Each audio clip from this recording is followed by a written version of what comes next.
Hello, Jerry Donahue here with the Inner Presence Coaching Institute. I'd like to continue on discussing the principles to create the conditions for effortless transformations. So one of the ways I work with clients to create these effortless transformations is I work with the clients to have insights that come from an emotional experiential level instead of insights that come from an intellectual level. So why is it important to work on an emotional level? Well, feelings are a viable conduit or pathway in which we can access the deep emotional implicit memories and or body fixations, which are locked away and well protected. These implicit memories or fixations have associated constructs, beliefs, or emotional schemas that limit or cause challenges in our life. So finding a viable way to access them is important.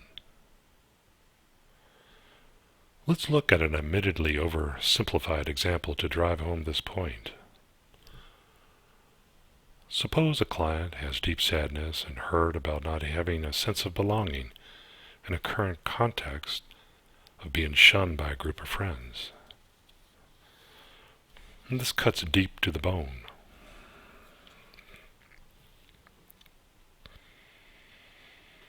As we allow the deep sadness and hurt, often other times in the client's life when this theme was prevalent, spontaneously emerges in his or her awareness.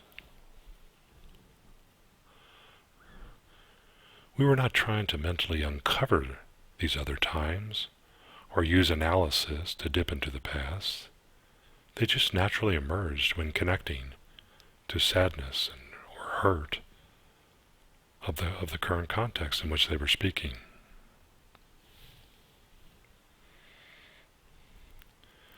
It's almost like there is an emotional time track within clients that spontaneously directs their attention to other times and contexts where beliefs and constructs or somatic holding patterns were repeated or even formed.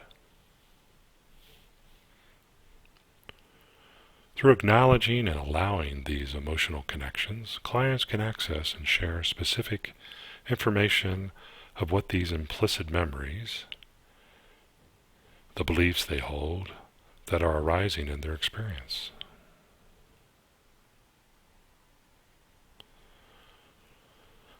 For those of you who are keeping up with the neuroscientific explanations, here's how I would explain what I just described in very simple neuroscientific terms.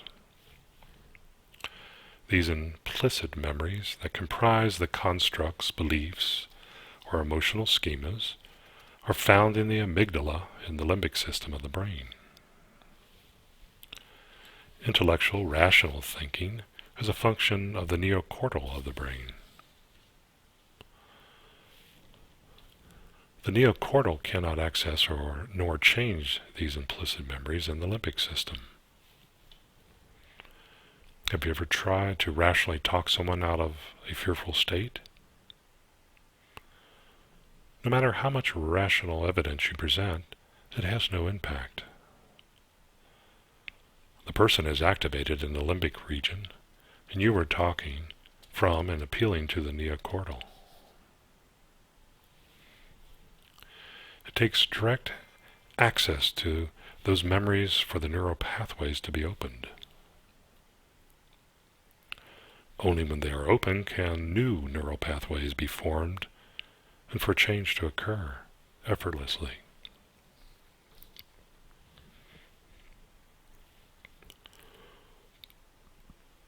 When the traveler, feeling the intense fear of a snake threatening his life,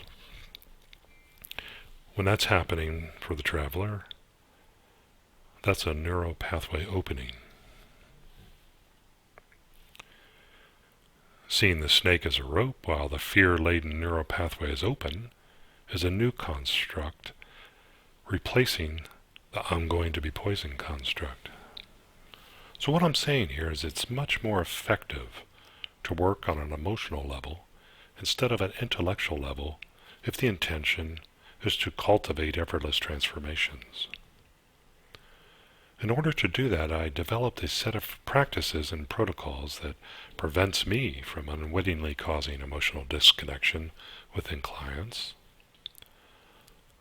I also increased my emotional literacy to optimum levels so that I could hold the space for clients to experience their feelings even when they were not aware of their feelings. And I learned to listen from presence to support deep emotional connections. All of these practices and protocols create an invitation for clients to open their emotional pathways and make effortless transformations possible.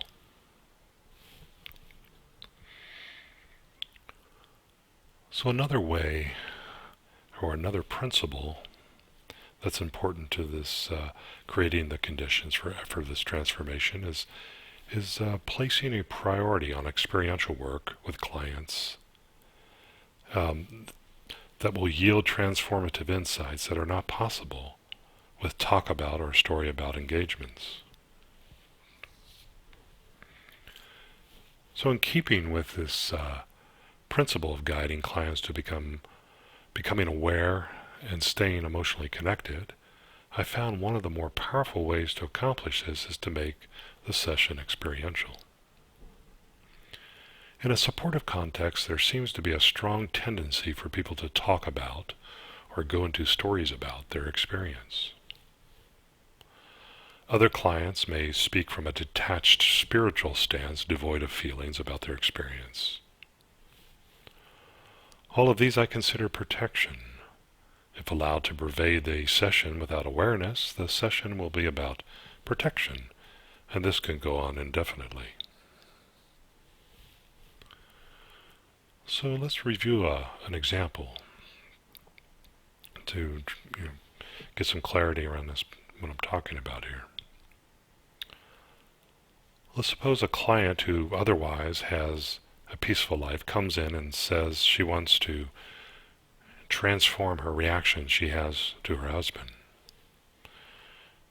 She is surprised by how much intensity comes with her reactions.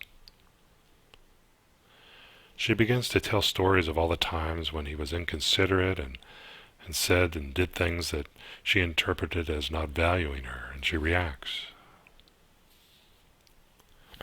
She goes on to analyze his defects and talks about her theories about why he does what he does to her.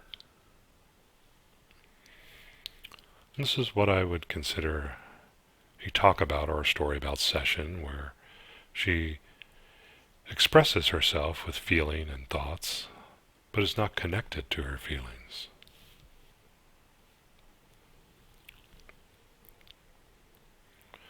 I could chime in with her, talk about disposition, and validate her story about how he is this or that by speaking up about how men are insensitive and inconsiderate, etc.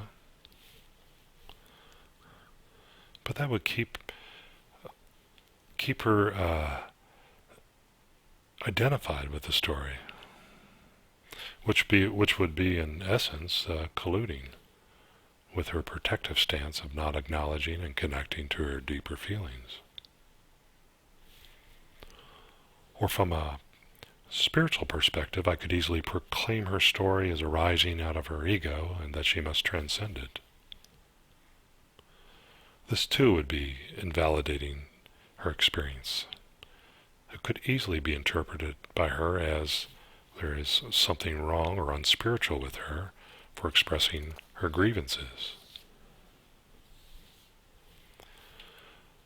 By invalidating, I've added a new layer of disconnection from feelings.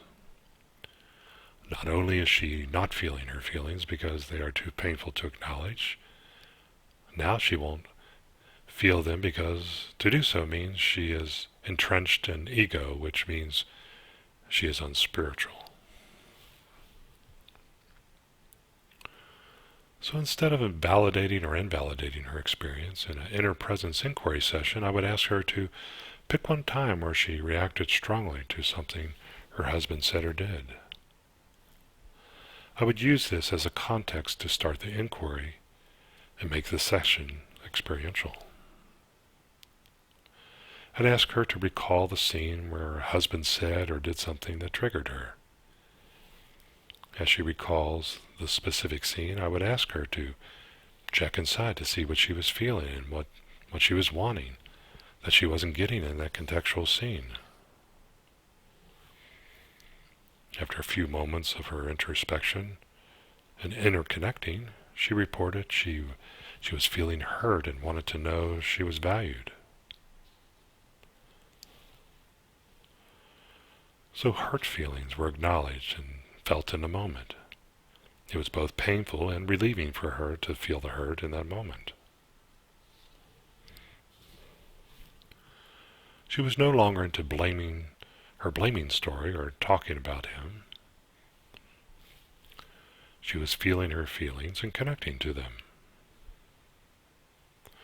There are many protocols to support this woman with her hurt and proceed with the session towards effortless transformation. However, the main point I wanted to get across here is just how a simple protocol or practice can turn the session from a talk about session into an experiential session. There are lots of techniques and methods for making sessions more experiential that I incorporated into the inner presence work that are too numerous to go into here in this presentation. The main point here is I hope you can see the difference in getting seduced by a client's story and either responding in some validating or invalidating way, and in keeping an experiential focus throughout the session. The experiential process I've found has a different quality of support that's loyal to the intention of creating the conditions for effortless transformations.